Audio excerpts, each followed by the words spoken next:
تاقیکردنەوەی وەرزی یەکەمی خوێندکاران دەستی پێکرد.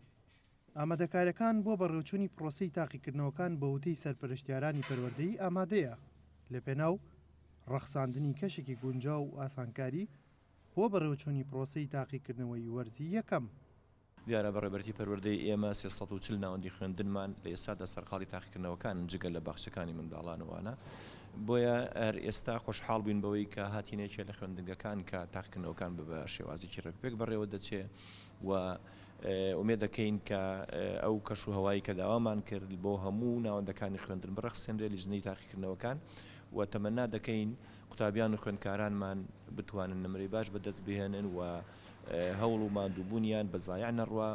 لێرەشەوە داوا دەکەین لە کەسوکاری قوتابیان خۆیان لە خوێندکارانی بەڕێز کە لە ماڵیشەوە زمینەیەکی خوێندن زمینەیەکی باش بۆ قوتابی خوێندکارەکانیان بڕەخسێن بۆ ئەوەی هەم کۆشش بکەن هەمیش بە ئاسوودەیی بین بۆ ناوەندەکانی خوێندن. دیارە سەرپەرشتیارانی بەڕێزیش دابش کراونەوەکو هاوڕێی ڕەخنەگر بە سەرجەم ناوەندەکانی خوێندنە. دیارە هەر سەرپەرشتیارێک 2 تا 3 ناوەندی خوێندنی بەردەکەوە هاتە زۆرترین کات سەرپەرشتیارە ناوەندەکانی خوێندندا دەبن تەنها و تەنها بۆ هاوکاری یاسایی بۆ پشتیوانی لە هەموو کارە یاسایەکانی دەستەی کارژێڕی و مامۆستایان و خوێندکارانی ناوەندەکانن.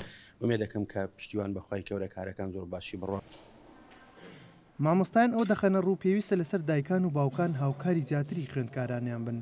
لە ماوەی چەند ڕۆژی تاقیکردنەوەکان پێویستە خوێندکاران ئامێرەکانی تەکنۆلۆژیا موبایل بەکار نەهێنن لە پێناو سەرکەوتون و بەدەستهێنانی نمرەی بەرز.